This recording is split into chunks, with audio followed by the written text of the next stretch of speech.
Headline: Ethnicity matters more for how we enact racism than how we enact colorism. I know. I be saying things and you be looking at me like, girl, what? Let me rewind. Hey, sunshine. I'm Dr. Donna Oreo, a sex and relationship therapist in the Washington, D.C. metro area, helping Black women feel free, fabulous, and effed. Y'all know how it is. And it's for the algorithm that I say the effed. Now, where it comes to talking about colorism, I think that one of the things that we be having a little bit messed up is whether or not ethnicity matters. And I am referring, of course, to a couple of weeks back when we were talking about Chilli.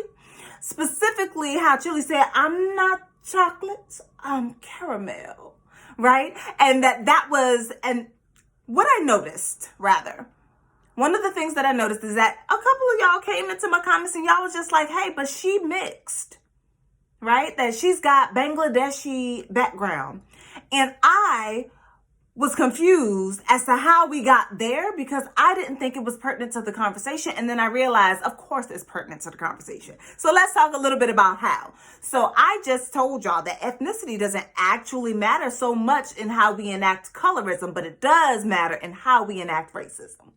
Now, here is what I mean. What I mean is that you can have three people who are the exact same dark skin tone, but across ethnic backgrounds. So let's say that one of them is Black, one of them is Indian, and one of them is mixed race.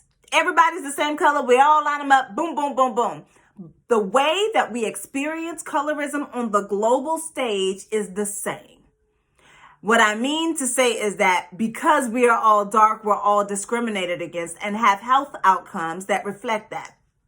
But the ways in which we think about how we are going to enact racism against those folk looks different.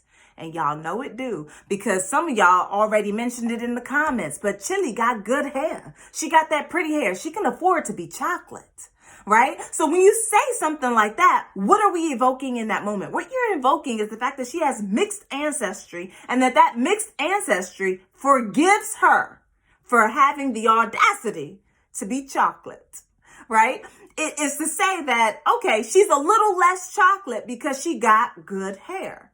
And that makes sense, right? Because what we do know is that where you have other features that lean more Eurocentric or at the very least lean less Afrocentric, it can forgive the parts of you that are a little too Black or too dark or not okay for comfort. So that means that having a different hair texture, straighter, wavier hair texture, lighter colored eyes, thinner nose, or other sort of Eurocentric features, these things will forgive you for having the audacity to be so dark. Now, if it were an Indian person, we would be looking like, you know what, but you're not Black though. And the fact that you're not Black makes it okay, because part of this is usually rooted in anti-Blackness. So you want people who are as far away from Black as you can get them. So even if they are dark, we forgive them because they're not Black. All right, y'all. I know I just said a little something. Hopefully you was able to pick up what I was putting down. But if you were not, ask a question, right? Ask a question right here in the comments. Let's have a conversation about it. Remember, discourse, not disrespect. I don't want to have to boot nobody. Don't want to have to block nobody, because y'all know blocker style, blocker style. I'm still on that. Yes. All right, y'all. I'm out. Bye.